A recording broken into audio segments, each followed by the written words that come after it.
Bondoso Deus e Pai, nós te agradecemos, ó Deus, pela oportunidade de mais uma vez estarmos aqui reunidos para aprender, para crescer juntos, para analisarmos algumas coisas, ó Pai, algumas verdades, alguns assuntos que ao longo dos anos eles têm ficado meio que à mercê e que são assuntos extremamente importantes para a nossa vida. Por isso, Pai amado, queira nos abençoar, ó Deus, queira se fazer presente conosco nesta noite e queira, Pai Celestial, por favor, fazer com que cada um aqui tenha a sua mente clara para entender a Tua mensagem, a Tua vontade e que com o Teu poder e graça em nossas vidas, nós possamos viver de acordo com a Tua santa mensagem. Abençoe todos nesta noite, abençoa-nos nesta reunião. É o que lhe pedimos por Jesus. Amém, Pai. Ontem nós vimos sobre Deus e o plano de Deus em restaurar em nós a sua imagem e semelhança, principalmente no que diz respeito ao caráter amoroso, ao caráter espiritual de Deus. Hoje nós vamos ver, pode ir, a continuação desse assunto, que é o grande conflito. O que o grande conflito tem a ver com tudo isso? Aonde o grande conflito se encaixa nesse assunto? Pode ir. A base da discórdia do grande conflito, irmãos, envolvia duas coisas. Por isso começou o conflito dos séculos. A primeira delas, adoração. Primeiro grande motivo de confusão no céu foi a adoração. E por que é importante você aprender sobre isso aqui? Porque durante essa semana o que você vai aprender é a adoração. Quando Jesus fala que Deus procura os seus filhos que adoram em espírito, em verdade, os verdadeiros adoradores, são esses que vão estar no céu. São os adoradores verdadeiros que Deus vai levar para lá. Como é que eu sei se eu sou ou não um adorador verdadeiro, pastor? Se eu estou adorando a Deus como Deus pede, não como eu quero. Porque nós precisamos nos lembrar sempre, irmãos, que a adoração não é o que a que eu levo para Deus. Não adianta eu fazê-la, por exemplo, um pedaço de pau desse aqui, levar para Deus e falar, ó Senhor, foi de todo o meu coração, então o Senhor aceita, é um sinal da minha adoração ao Senhor e tal. Deus pediu isso para mim? Não. Se Ele não pediu, tem utilidade? Não. Lembram de Caim e Abel? Caim fez uma oferta maravilhosa. A oferta de Caim não foi uma oferta qualquer não, irmãos, foi o melhor. Ele levou o melhor, mas era aquilo que Deus tinha pedido? Não. Deus não se agradou porque não foi aquilo que Deus pediu. A adoração não é o que eu ofereço para Deus, mas o que Ele me pede. Se Ele amanhã ou depois me pedisse para fazer um negócio desse aqui e levar para Ele, tá bem, eu ia fazer, ia levar e Ele ia ficar feliz. Mas até que Ele peça, o que Ele pediu é que é a adoração verdadeira. E o que Ele pediu, pastor? Nós vamos ver essa semana. Essa semana nós vamos entender isso aqui. E o segundo aspecto do grande conflito, obediência. Hoje nós vamos aprender um pouquinho da ligação que há entre isso aqui e o grande conflito e a restauração da imagem que Deus quer fazer em nós. Pode ir lá. Vamos lá, Isaías 14. Aqui começou o grande conflito. Pelo menos é a revelação que nós temos de Deus acerca do grande conflito.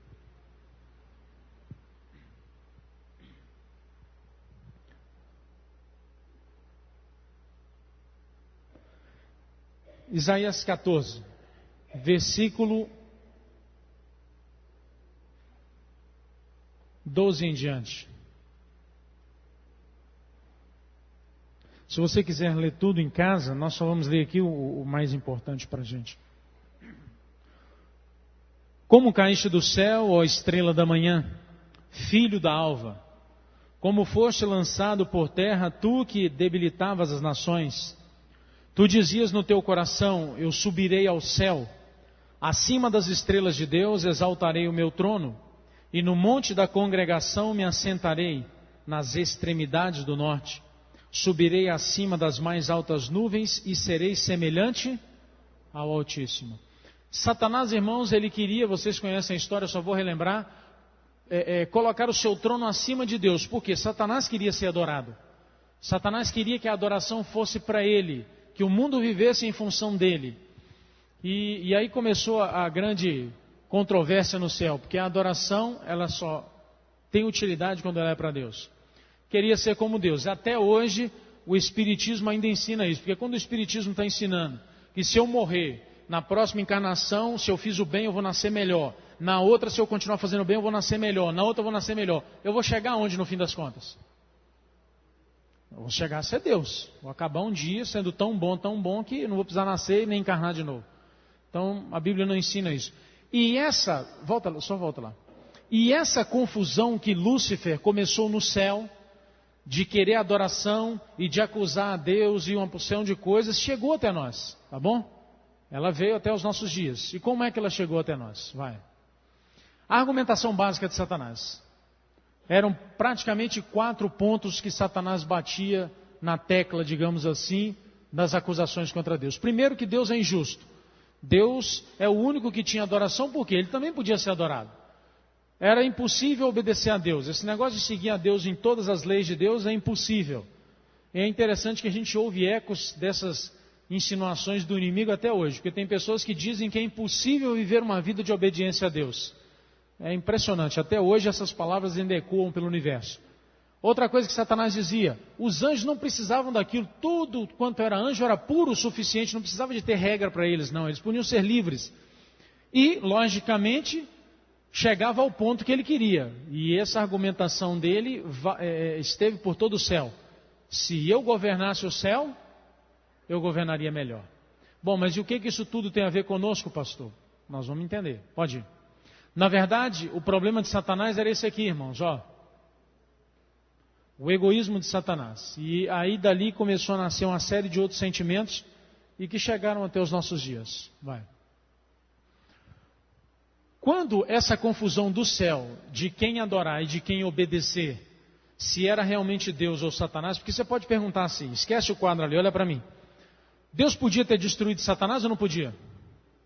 O que vocês acham? Podia. Fácil para Deus. Só estalar o dedo, Satanás deixava de existir e aquele bando de anjos que estavam com ele. Mas e na cabeça dos anjos bons? O que você acha que ia ficar? Já parou para pensar? Peraí. Se Lúcifer discutiu com Deus, questionou a Deus e foi destruído, então Lúcifer tem razão. Deus é injusto, Deus é duro, Deus é mau, então Lúcifer tem razão. Já pensou, irmãos, um anjo chegando para Deus e perguntando, onde é que está Lúcifer, Senhor? Eu matei Lúcifer. Já pensou na cabeça do anjo que não sabia o que era morte? Matou, e como é que é esse negócio de matar, Senhor? Matei, acabei, deixou de existir. Os anjos dali para frente obedeceriam a Deus por medo, irmãos. Deus nunca quis isso, por isso Deus permitiu que Lúcifer levasse avante o seu plano. Deus permitiu. E a terra se tornou, por assim dizer, um laboratório, aonde Lúcifer veio. Deus, quando te criou o ser humano, falou para o ser humano, olha, ele vai querer comandar a vida de vocês. E chegou até os nossos dias, aonde o ser humano acha que Deus comandando a vida é besteira. Se Deus for comandar a sua vida, só vai te fazer coisa que não presta.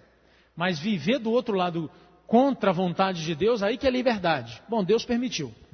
E isso chegou até nós de várias maneiras, né? Com Adão e Eva, a liberdade de Adão e Eva era muito maior do que a nossa e eles tinham muito menos propensões para errar como nós. Então, para eles, Satanás tentou de que maneira? Da única coisa que eles não tinham. Porque Adão e Eva não morreriam jamais se permanecessem no Éden. Adão e Eva não teriam doenças jamais, não teriam problema de financeiro jamais. Então qual era o problema que Adão e Eva poderia querer um dia ter? O mesmo que Lúcifer queria ter um dia, ser Deus. Então ele falou para ele, olha, se vocês comerem desse fruto, vocês vão ser deuses. Quando Deus criou a nação de Israel e trouxe e separou, Lúcifer criou vários deuses para as nações ao redor, para que essa adoração falsa afetasse a adoração verdadeira. Percebam que tudo está ligado à adoração. Com Israel ele fez a mesma coisa, encheu de idolatria ao redor. E é impressionante que eu não sei se você já parou para pensar nisso aqui. Ó. Por que o povo de Deus foi tirado do Egito? Por causa da escravidão. Bom, mas não foi isso que Moisés falou para o faraó, foi? Me ajudem aí. Quem conhece a história? Como é que Moisés falou para o faraó? Meu povo tem festa para adorar a Deus. E precisa fazer o quê? Sair daqui e ir. O povo de Deus saiu do Egito para voltar a adorar a Deus. Lógico que quando você volta a adorar a Deus da maneira que Deus quer, você automaticamente está se livrando de tudo quanto é tipo de escravização que existe por aí afora errada. Vou dar um exemplo de escravização errada. Será que subir uma escadaria de 200 degraus, igual eu conheço um lugar, de joelhos, porque está querendo fazer algo para agradar a Deus, será que isso agrada a Deus? O que você acha? Deus pediu isso em algum lugar? Irmãos, isso é um tipo de escravidão do Egito. E quando você conhece a adoração verdadeira, ela não faz mais influência na sua vida, você está liberto dela. E com a igreja cristã, quando ela nasceu, Satanás mudou um pouco o seu sistema para fazer com que a adoração ficasse errada. Não fosse a adoração que Deus pediu. Ele começou com perseguição. Quem adorar a Deus como Deus pede na Bíblia, nós vamos matar. E eu não sei se vocês sabem, mas tem um historiador que ele diz o seguinte, ele chegou a escrever, que chegou um período da história da perseguição que os seres humanos já não sabiam como matar cristão. Já parou para pensar nisso? A perseguição era tão intensa que chegou um período em que faltava criatividade. Vamos matar enforcado. Não, isso nós já fizemos, perdeu a graça. Ah, vamos matar queimado. Não, isso aí também já perdeu a graça. Ah, vamos botar leão para comer. Não, isso aí também já enjoou a gente de ver. Vamos fazer isso, vamos esfolar. Não, isso aí nós já cansamos. Então Satanás começou, para quê? Para que o povo de Deus parasse de adorar a Deus como Deus pede, para adorar a Deus da maneira errada. Mas ainda assim o povo ficou firme. Quando ele viu que a perseguição não daria, ele começou com heresias. E o que são heresias? Ensinamentos errados. Pode ir. Na história medieval, Satanás criou uma igreja adúltera e perseguidora, que a Bíblia chama de Babilônia. Deixa eu só dizer uma coisa para você. Babilônia, queridos, não é uma igreja somente. A gente identifica como uma igreja só, mas é um erro. Babilônia é todo o sistema de adoração que não é bíblico. A Bíblia chama de adultério da adoração.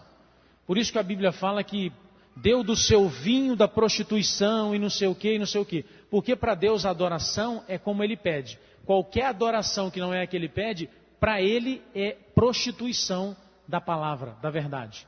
Então qualquer sistema de adoração que exista por aí, que você sabe, não segue a Bíblia de capa a capa, é Babilônia, tá bom? Qualquer sistema. E esse sistema aqui também não deu muito certo. Satanás tentou e tal, mas viu que o povo fiel a Deus permaneceu. Vocês conhecem a história. Aí o que ele fez nos nossos dias? O que ele fez nos nossos dias? Não. Já que o povo quer Bíblia, então eu vou fazer o seguinte, eu vou criar várias igrejas que ensinam a Bíblia. Cada uma da sua maneira. Mas nenhuma delas ensinando o que a Bíblia realmente diz. E você sabe, as pessoas aí fora dizem que não, tudo quanto é igreja é bom, porque tudo quanto é igreja fala de Deus. Bom, tudo quanto é igreja fala de Deus. Os budistas também falam de Deus. Os muçulmanos falam de Deus. Os shintoístas falam de Deus. Tudo quanto é religião no mundo fala de Deus. Então não se iluda com um argumento fraco como esse. Não adianta falar de Deus, adianta falar como Deus quer que seja falado. Ele é que determina. Irmãos, se tem uma coisa que Deus não deixou para o ser humano, o livre-arbítrio de escolher, é a forma de adoração verdadeira. Isso aí Ele determinou. A minha adoração é assim, assim, assim. Eu sei o que eu estou fazendo. Então Deus escolheu. Você vai por aí afora e ouve as pessoas dizendo exatamente isso. Todas as igrejas falam de Deus, então não tem problema e tal. Mas quando você vai para o Apocalipse, a Bíblia fala que Deus tem quantas igrejas que Ele vem buscar na terra? Quantas, irmãos? A Bíblia fala que Ele tem uma noiva. Ele não tem várias noivas que Ele vem buscar. Não, Ele tem uma noiva. Só uma. Ah, então, pastor, todas as igrejas por aí podem estar erradas e perdidas? Podem. Não os membros da igreja, tá bom? A pessoa é uma coisa. Instituição é outra coisa. Você tem que saber distinguir isso aí, tá? Pode ir. Tudo isso com o objetivo de fazer com que a adoração não fosse a verdadeira. Adoração, irmão, é o seguinte, a quem eu adoro eu sigo. É simples assim. Se é um ídolo do esporte, da TV, do cinema, não importa. Quem exerce influência sobre mim, eu sigo. E a quem eu adoro. Vocês já viram essas roupas que existem por aí afora? Eu acho muito interessante. Que existe uma moda por aí que é do skatista que eles falam, que a bermuda fica aqui assim. A metade do traseiro está de fora, né? e aí a cueca está aparecendo e tudo. Qual o objetivo de uma roupa dessa? Se você perguntar, o rapaz fala assim, não, é lindo, meu vestuário é lindo. De onde que ele viu isso? Ele viu alguém que ele gosta demais usando e está usando. Para vocês terem uma ideia o que é, isso, irmãos, às vezes na cabeça da gente, quando a gente fala em adoração, a gente imagina adoração assim, ali está um Deus, uma imagem, a gente assim, oh. Não é? Isso é adoração, mas também tem outro tipo de adoração que eu vou te dar um exemplo agora. Quando a Xuxa fez aquele filho lá e veio para as câmeras de televisão, aquela filha, né? Dizer que era uma produção independente, que não sei o quê, porque ela vivia em outros tempos, ela era uma pessoa moderna e tal. Vocês sabiam que o índice de gravidez, aonde não havia ou não se sabia quem era o pai, nas juvenis, aumentou alarmantemente no Brasil? O meu ídolo falou, como eu adoro, eu sigo. Então eu não sei, quando você para pensar na sua vida, quem é que mais exerce influência sobre ela. E eu queria dizer uma coisa para você.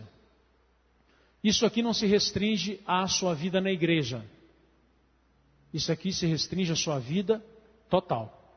No trabalho, na escola, com os amigos, jogando bola, qualquer lugar. A quem eu adoro, rege a minha vida. Pode ir. A obediência, consequentemente, é uma resposta à filosofia que eu tenho de vida. É natural. Vou dar um outro exemplo para você entender como é que a adoração e a obediência caminham assim. Os muçulmanos, principalmente aqueles que são radicais, eles adoram a Deus do jeito deles lá e tudo. E eles têm uma filosofia, é uma doutrina, um pensamento deles lá. De que um cidadão, se morrer como mártir e na luta pelo Gran Satã, contra o Gran Satã, ele vai para o céu. E ele chega ao céu, ele vai ser recebido como herói e vai ter 10 virgens lá por conta dele. Ó. Aí o cidadão, agora imagina a situação, o cidadão é pobre, não é reconhecido, a autoestima dele é lá embaixo porque ninguém dá muito valor para ele. Qual que você acha que é melhor?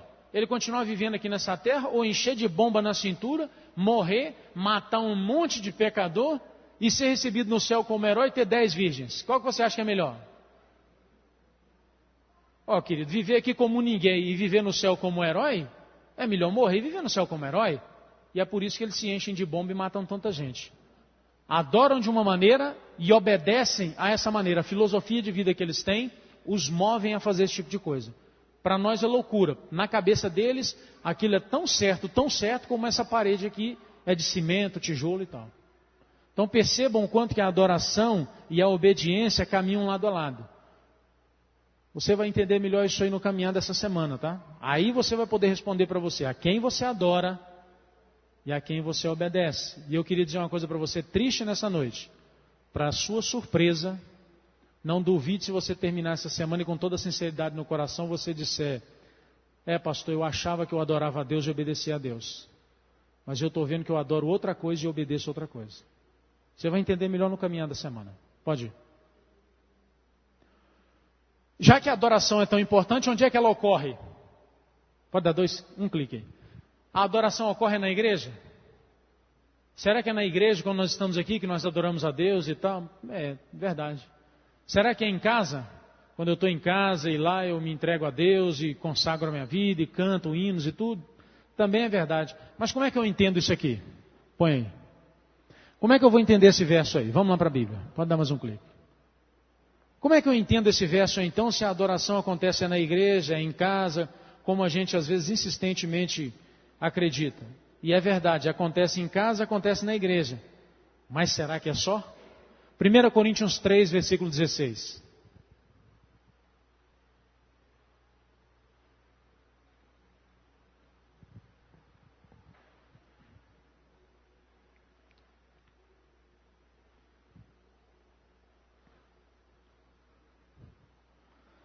Primeira Coríntios capítulo 3, versículo 16, a palavra de Deus diz assim. Enquanto você está procurando aí, eu queria só pedir oração aqui pelo Vanderlei. Ele é um conhecido da igreja e ele está com câncer no olho, num lugar extremamente raro para se ver câncer, né? Está com câncer no olho e numa situação delicada. Então, quando você estiver orando, peça a Deus por ele. Se não for possível a cura, pelo menos a restauração espiritual e a salvação em Cristo Jesus. 1 Coríntios 3, versículo 16, a palavra de Deus diz assim: não sabeis que sois santuários de Deus e que o Espírito de Deus habita em vós? E se alguém destruir o santuário de Deus, Deus o destruirá, porque o santuário de Deus que sois vós é sagrado.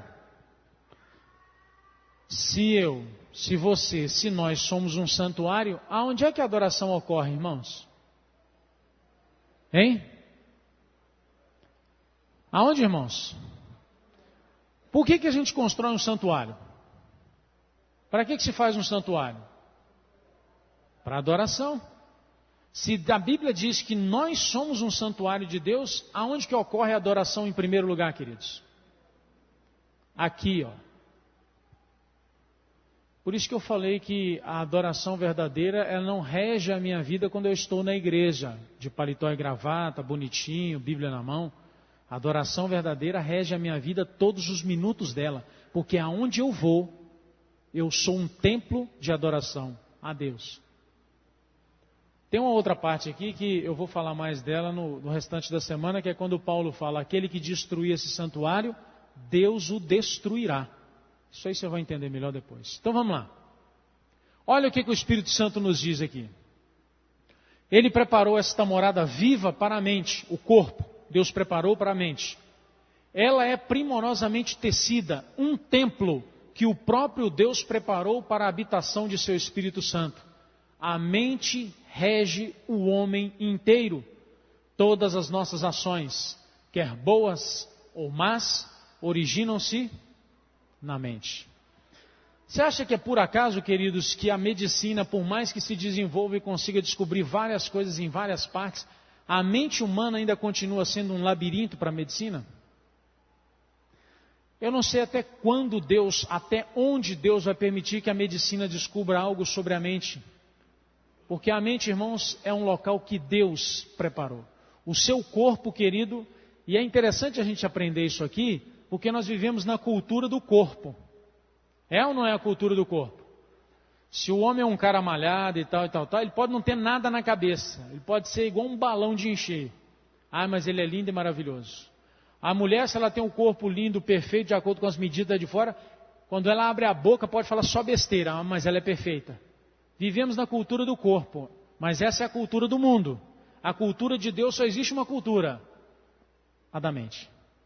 Porque tudo que está daqui para baixo foi preparado só para que a mente pudesse ser colocada. Olha que impressionante, queridos.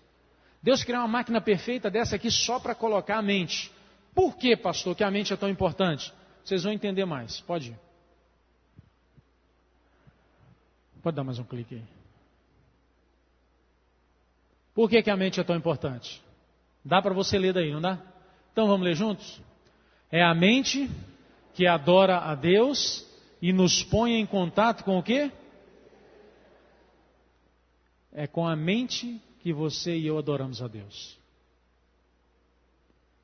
Irmãos, eu queria que você gravasse isso aqui na sua cabeça, porque você vai perceber que a única função que existe para o corpo inteiro é ser receptáculo da mente. A mente é tudo o que Deus tem nessa terra para agir e para falar. Você vai ver mais, pode ir.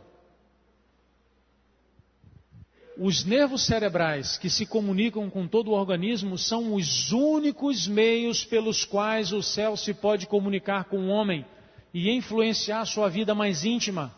É na mente que Deus fala com o ser humano, é na mente que Deus muda e começa a transformar o ser humano.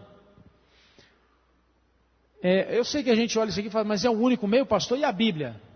Queridos, a Bíblia é revelação de Deus. O que é revelação de Deus? Deus veio e falou o que Ele quis e um profeta escreveu. Bíblia, espírito de profecia, é a revelação. E comunicação? Aí eu vou ler a Bíblia, você vai ler a Bíblia. Aí eu leio um verso da Bíblia. Quando eu leio o verso da Bíblia e eu estou em sintonia com Deus, aí Deus faz com que a revelação se torne comunicação dentro da minha mente. Eu entendo a vontade de Deus. Mas, quando a minha mente não está sintonizada com Deus, eu leio a Bíblia, a revelação está aqui, a comunicação não teria problema para existir, mas eu não entendo nada. Você já passou por isso? Pastor, eu leio a Bíblia e não entendo muita coisa. O que está acontecendo comigo? Você vai entender essa semana o que está acontecendo contigo. Posso te garantir. E você vai ficar surpreso. Muito surpreso. Em perceber que você e eu somos o que mais atrapalhamos Deus. Somos o que mais impedimos Deus de comunicar conosco através da mente. É só pela mente, queridos, que Deus vem e faz com que a sua revelação, que já foi feita há anos atrás, e eu vou falar mais sobre revelação durante essa semana também, você vai entender melhor. Só quando nós estamos assim com Deus é que a revelação tem sentido. Quando eu leio, eu compreendo. Mas pastor, isso não é privilégio só de um pouco de pessoas que conhecem muito a Bíblia, não. Queridos, a Bíblia fala que Deus não faz acepção de pessoas. E a comunicação dele é com todos. O problema não está com a Bíblia, o problema não está na revelação, não está na comunicação. O problema está comigo, o agente receptor. Pode ir. Olha só que impressionante essa passagem aqui, essa citação. O cérebro é a capital do corpo, a sede de todas as forças nervosas e da ação mental. Pelos nervos do cérebro são transmitidas impressões mentais para todos os membros do corpo, como se fossem fios telegráficos, e eles controlam a ação vital. Por que a mente é tão importante? Porque é na mente que parte tudo. Hoje de tarde ou hoje de manhã, sei lá que hora você tomou uma decisão. À noite eu vou à igreja. Não foi assim? E aí o que você, quando foi ali pelas, 6h30, 7 horas, você começou a fazer? Bom, eu vou tomar banho, vou me arrumar, porque eu vou para a igreja. Aonde partiu a decisão? Aqui. Tudo parte daqui, queridos. É por isso que aquela história de que o cidadão caiu em adultério. Ah, mas foi coisa de instinto. Peraí, como é que é coisa de instinto? O cara senta, olha, primeiro cria interesse, vai conversando com a pessoa e tal. O cidadão roubou no começo. Ah, coitado, num momento de vacilo e tal. Não vamos minimizar, não. Ele parou, calculou, poxa vida, se eu pegasse esse dinheiro aqui, eu estou devendo tanto. Ah, ia me ajudar bem, hein? A mente decide. Toma a decisão e o corpo obedece. Adoração aqui, obediência com o corpo. Percebem a ligação? A adoração acontece na mente, a obediência acontece no corpo. Vamos lá. Isso aqui é uma citação onde o Espírito de Deus está falando de algumas mães que não colocavam qualquer coisa para os filhos assistirem, para os filhos verem, para os filhos lerem. E aí eu peguei só uma parte dela. Nada sabem da influência do corpo sobre a mente, e desta sobre o corpo. A mente que liga o finito ao infinito, elas parecem não compreender. Todo órgão do corpo foi feito para ser servo da mente. Esta é a capital do corpo. Olha que impressionante, irmãos. A mente é o lugar aonde Deus fala e ela é a sede de tudo. Será que Satanás sabe disso? Pode ir. Será que ele sabe dessas coisas? A intemperança de qualquer espécie insensibiliza os órgãos da percepção, enfraquece de tal maneira o poder dos nervos cerebrais que as coisas eternas não são mais apreciadas, mas são colocadas no mesmo nível das comuns. Satanás sabe disso? Vou te dar um exemplo agora. É um exemplo geral, viu, queridos? Não me leve a mal, não. Quer ver isso aqui, real, aqui dentro da igreja? Você já se pegou chegando dentro dessa igreja e antes de começar o culto está conversando sobre a novela que terminou de assistir? Já aconteceu de chegar aqui e estar comentando do jogo do Flamengo e do Vasco, que ficou 2-0, não sei para quem, e que foi a decisão e que foi empolgante, e está dentro de um lugar construído para Deus falando de uma coisa do mundo? Queridos, isso aqui está acontecendo hoje na nossa vida. As coisas eternas estão sendo colocadas no mesmo nível da comum. Vou te fazer uma outra pergunta para você pensar. Lembre-se agora aí dos 3 últimos sermões que você ouviu nessa igreja no sábado. Não precisa ser outros dias, só no sábado. Consegue lembrar? Agora lembre-se dos 3 últimos filmes que você assistiu. Não consegue lembrar? Os 3 últimos capítulos da novela, que quem sabe será você tenha visto. As 3 últimas partidas de futebol que você assistiu. Percebe como as coisas comuns, queridos, estão tomando a nossa mente e as coisas de Deus, elas entram e saem assim. Para a gente que prega na igreja, a gente sabe, se você pregou um sermão há 1 ano e pouco atrás, você pode pregar ele de novo. Vão ter 5 ou 6 pessoas na igreja que vão se lembrar disso. Por quê, queridos? Por que Deus tem mandado para frente dessa igreja lindos sermões, poderosos sermões, que entram aqui e saem aqui? E quando dá segunda-feira a gente já não lembra de mais nada do sermão? E vou falar mais para você. E o que tem acontecido com essa igreja bendita de Deus, que quando tem uma semana de oração poderosa, alguém faz um apelo daqui, o irmão levanta chorando em lágrimas, com uma decisão no coração de fazer a vontade de Deus e vem aqui em lágrimas, com toda sinceridade. Essa decisão dura quantos dias? Quando da quarta-feira está do mesmo jeito. Por quê? Está aqui, ó. Parte da resposta está aqui. Satanás sabe disso, queridos. Satanás sabe disso e sabe que ele não precisa fazer muita coisa, não. Ele só precisa tocar na intemperança do ser humano. Ele tocando na intemperança, ele vai fazer com que as coisas eternas não sejam apreciadas. E por isso a gente vê tanta gente quando fala assim: meu querido, você tem lição de escola sabatina? E é muito cara, pastor. É muito cara. Mas ir num shopping dá 50, 60 pau numa calça? Ah, não, vale a pena. Olha que calça boa.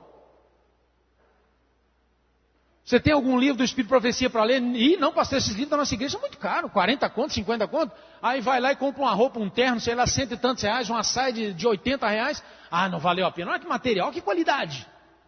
As coisas eternas não são apreciadas, mas as coisas comuns têm o mesmo nível, queridos. Porque a sua e a minha mente não estão ligadas com o céu, e por isso lê a Bíblia e não entende nada. E o problema não está na Bíblia. Também, pastor, não fiz teologia. O problema não está em fazer teologia, porque quem fundou essa igreja era semi-analfabeto. O problema está com a mente que não está preparada. O lugar que Deus preparou com carinho para ele falar, não está preparada para ouvir a voz de Deus. Você ouve a voz de Deus? Ué, pastor, e Deus fala? Queridos, seu serviço é um Deus que não falasse, eu botava uma estátua dentro da minha casa e adorava essa estátua. Você serve um Deus que fala. Mas o problema é que a nossa mente tem tanta voz, de tanta porcaria, de tanta gente que não presta, que a voz de Deus entra e ela é suave, é uma voz macia, é uma voz divina, que ela entra de um lado e sai do outro. Mas quando é o Gianecchini que fala na novela, misericórdia. Ai, eu guardei a frase dele, viu? Quando é, não sei lá, quem não sei das onde lá que fala também, uma mulher bonita, modelo e tal. Ah, ela falou isso. Aí a gente guarda aquilo anos na cabeça. Pode ir. Ele bem sabe, Satanás, que se lhe for possível induzir homens e mulheres a hábitos errôneos no comer e beber, adquiriu em alto grau o controle de sua mente e do quê? Paixões inferiores é o mesmo que o quê, queridos, que nós aprendemos ontem? Natureza o quê? Natureza carnal. Satanás sabe disso. Por isso que Satanás não quer te levar para adultério, não quer te levar para roubar, nem quer te levar para isso não, irmãos. Isso foi a estratégia dele no passado, antes da revelação de 100 e poucos anos atrás. Antes do povo de Deus ter essa revelação, essa era a estratégia dele. Depois que Deus deu essa revelação e iluminou o caminho, Satanás falou: eu tenho que mudar minha estratégia. Tenho que mudar meu esquema. E ele mudou. Só que tem muita gente que vive tão no passado, mesmo dentro dessa igreja, que acha que Satanás ainda está preocupado com esse tipo de besteira. Isso aí, queridos, ele vai pôr no coração ao longo dos anos, quando ele tem controle da mente. Agir depois, se ele já controlou isso aqui, agir depois, obedecer depois, é coisa que vai acontecer naturalmente. Pode ir. Satanás quer controlar a mente, só isso que ele quer. Quando a mente é desviada de Deus, o tentador pode colocar sob o seu domínio. Pode governar o quê, irmãos? Olha aqui. Queridos, Satanás não quer te tirar da igreja, não. Olha para mim. Essa teoria que você ouve, Satanás está me forçando, o pastor quer me tirar da igreja. Quem falou isso? Isso foi no passado, a estratégia dele é outra. Não fica na igreja. Fica na igreja. Mas deixa eu ter controle da sua vida, que você pode continuar na igreja certinho, igual Caim. Ou Caim saiu da igreja. Até o momento que ele levou a adoração para Deus, queridos, Caim estava na igreja. A igreja era ele, o pai dele, a mãe dele, Abel. Ele estava na igreja, perdido, dentro da igreja. Satanás não quer te levar para sair da igreja não, querido. Ele quer que você continue perdido aqui dentro. Porque perdido aqui dentro, você não dá trabalho nenhum para ele. Nenhum. Fica aqui dentro, felizinho da vida, põe a Bíblia debaixo do braço, vem sábado para a igreja, feliz. Ai, bênção, estou bem demais. E está perdido. Porque a mente não está em Deus. Se a mente está desviada de Deus, está perdido. Pode ir. Ele empregará toda vantagem possível. Eu queria que você prestasse atenção nisso aqui. Ó. Que permitir. O que isso aqui quer dizer? Quem permite? Quem é que permite, querido? Tenha vergonha de responder, não eu e você. Nós permitimos. Se ele quer empregar toda a vantagem que nós permitimos que ele tenha, para nos controlar a mente. E olha, isso foi escrito há mais de 100 anos atrás. Bem mais de 100 anos atrás. Por isso que ele mudou a estratégia dele. Aí de fora, ele continua com a mesma estratégia, tá? Você vai entender melhor quando eu falar aqui sobre a verdade presente. O mundo não tem a verdade presente. Nós temos. E não é presunção que eu estou falando, que você vai vir e você vai aprender que nós temos a verdade presente. O mundo lá fora, como não tem essa verdade presente, Satanás continua tentando do mesmo jeito que ele tentava quando ele tentou Adão e Eva, lá 6.000 anos atrás. Mas para nós que temos a verdade presente, ele já mudou completamente a estratégia dele. Tá bom? É outro nível, é outra história. E uma outra coisa que eu queria aproveitar para falar. Quando alguém fala que você é uma igreja evangélica, por favor, em nome de Jesus, não fala assim, eu sou. Você não é igreja evangélica, querido. Você é mais do que igreja evangélica. Você é igreja profética e evangélica. Ninguém aí fora pode dizer isso não, e você pode. Eu vou mostrar a nossa certidão de nascimento na Bíblia. Venha que você vai ver. Então você é uma igreja profética, tá bom? E evangélica. Romanos 12, 1 e 2. Olha o que Paulo fala aqui, queridos. Paulo ainda não tinha a luz completa sobre esse assunto, mas Paulo tinha os princípios aqui por trás. Romanos 12, 1.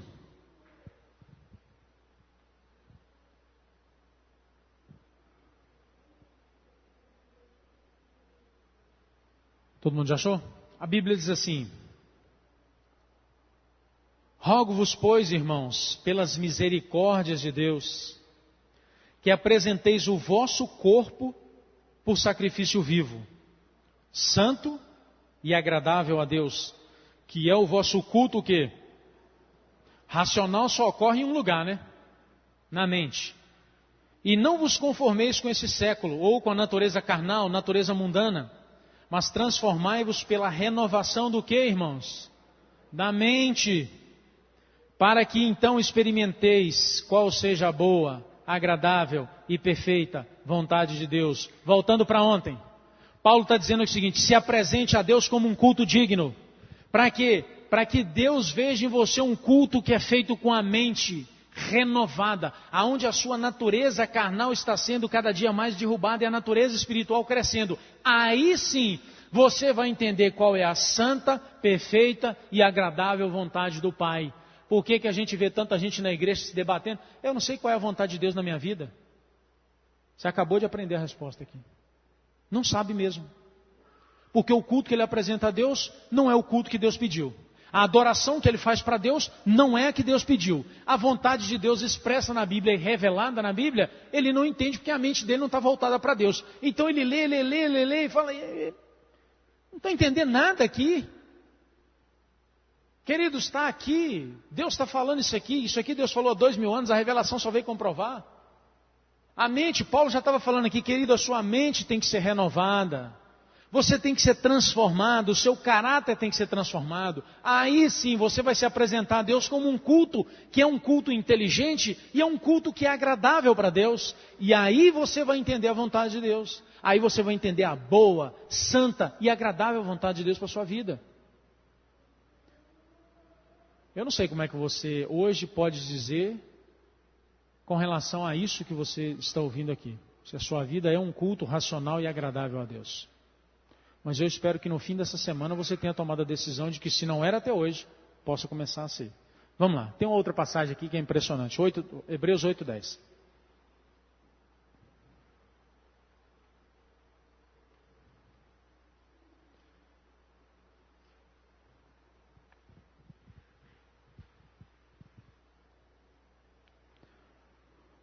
Hebreus 8:10 diz assim: porque essa é a aliança que firmarei com a casa de Israel depois daqueles dias, diz o Senhor.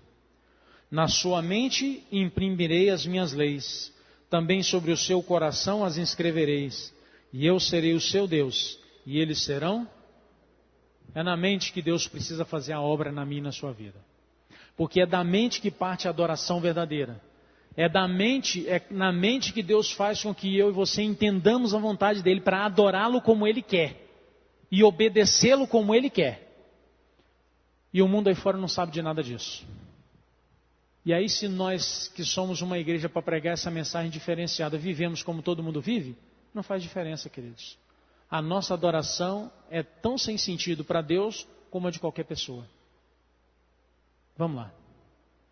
Queria só relembrar isso aqui para você. Com a mente, nós servimos a Deus. Porque é com a mente que parte a minha obediência. Pode ir. E é a mente que adora a Deus. As duas grandes bases do grande conflito, que é a adoração e a obediência, acontecem na mente. Paulo diz que para eu ser um culto racional para Deus, um culto que Deus vai se agradar com a minha adoração, a minha mente precisa ser renovada. Entra aquilo que eu falei ontem. Deus precisa restaurar a imagem dele em mim, o caráter dele, o caráter bondoso, natureza espiritual, natureza amorosa, para que a minha adoração a Deus seja uma adoração como Ele quer. E aí eu vou entender qual é o plano de Deus para a minha vida, o que Deus quer para mim. Só relembrando então, queridos, tem um grande conflito em andamento, tá? De um lado, Deus, que só atua por suas leis imutáveis, e você vai conhecer leis de Deus que você não conhecia até hoje, talvez, durante essa semana. Só atua por leis imutáveis. Do outro lado, Satanás, que usa toda a sua artimanha para poder fazer com que nós estejamos fazendo tudo contrário à vontade de Deus. E no centro disso tudo, você e eu, ser humano, e a sua mente, que é o centro da adoração. O grande conflito, queridos, pode até acontecer entre um exército e outro, como alguns querem acreditar. Mas o grande conflito, ele acontece aqui. É aqui que Deus está de um lado chamando, convidando e dizendo: filho, eu preciso te restaurar, filho. Porque se eu não restaurar você, a sua adoração nunca vai ser a que eu quero. Você sempre vai estar cheio de eu acho, de eu penso. Sua adoração sempre vai ser falsa. E você me adorando de maneira falsa, eu não tenho como te levar para o céu. Por quê? Porque Satanás vai falar: se ele te adora de maneira errada e o Senhor levou ele para o céu, então o Senhor vai ter que levar a mim e meus anjos, que nós te adoramos de maneira errada também. Então é Deus falando: eu preciso, filho, eu preciso fazer isso na sua vida. E do outro lado, Satanás: nada, rapaz, vive dentro da igreja, todo mundo tem erro mesmo, todo mundo tem defeito, preocupa com isso não, olha o tanto de pastor que tem defeito também. E aí a gente se acomoda feliz, né? É verdade, também não sou tão mal assim, também não sou tão ruim assim, né? E está perdido dentro da igreja. E eu queria encerrar fazendo essa pergunta aqui para você responder para você.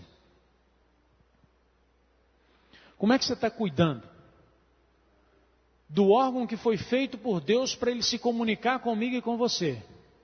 Para fazer com que a revelação que ele já deu há muitos anos tenha sentido para mim e para você. Como é que você está cuidando dele? Eu não sei, talvez você diga assim: pastor, eu não faço a menor ideia de como eu estou cuidando da minha mente. Mas eu te garanto, no fim dessa semana você vai poder responder essa pergunta. E eu vou te lembrar de novo.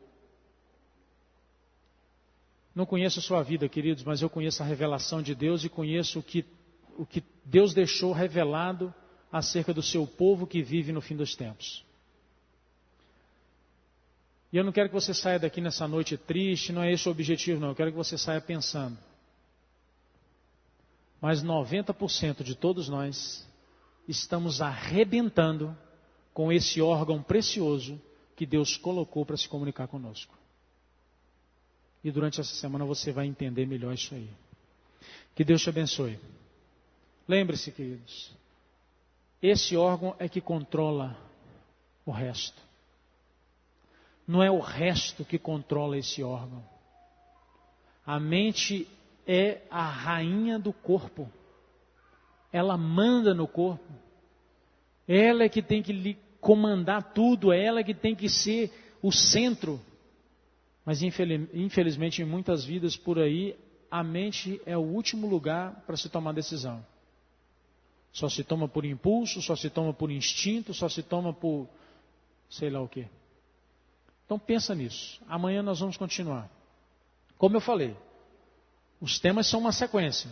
Você entende um, entende um pouco melhor o anterior. Você entende o da frente, entende melhor um pouco o anterior. E vai assim até o fim. Mas que você saia daqui pensando nisso aí. Tem coisa que você sabe que você está fazendo e que destrói sua mente. Então eu espero que você pense nisso com carinho. Chama a equipe de louvor, que nós vamos encerrar cantando esse hino. Esse é o meu Senhor Jesus. Grande Deus e Pai, te agradecemos, ó Deus, por tanto amor, morrendo na cruz para nos salvar, arriscando a sorte de todo o universo por amor. Esse que com certeza é tudo o que o Senhor tem, amor. Por isso, ó Deus, queira nos abençoar, queira nos ajudar, ó Pai, a entender um pouco melhor a Tua vontade para as nossas vidas hoje. E, ó Pai Celestial, a compreender que o local onde o nosso culto é apresentado a Ti, o local, ó Deus, onde o nosso culto é feito de acordo com a Tua vontade, é na nossa mente. Esse santuário que foi preparado para a Tua habitação. Esse santuário por onde o Senhor quer se comunicar conosco e nos fazer entender a Tua santa vontade. E, ó Pai Celestial, nos ajude a pensar em como temos cuidado desse local maravilhoso, ó Pai, que é a mente. Ajuda-nos, ó Deus, a pensar, e amanhã, quando aqui estivermos, aonde estaremos aprendendo um pouco mais, que, ó Pai Celestial, cada dia mais durante essa semana, a nossa mente esteja sendo preparada para realmente ouvir e compreender a Tua voz, a Tua vontade, a Tua palavra, ó Pai. Despeça-nos em paz para os nossos lares e nos abra sempre a mente, os olhos e o entendimento, ó Pai, para entender que Satanás não quer nos tirar da igreja. Ele quer simplesmente desviar nossa mente do Senhor, mesmo que continuemos na igreja. E que isso não ocorra com ninguém aqui, ó Pai. Que a nossa mente esteja sintonizada no Senhor. E que este canal de comunicação que o Senhor criou possa ser um instrumento só Teu, para a honra e glória do Teu santo nome, ó Pai. É o que lhe pedimos por Jesus. Amém, ó Pai.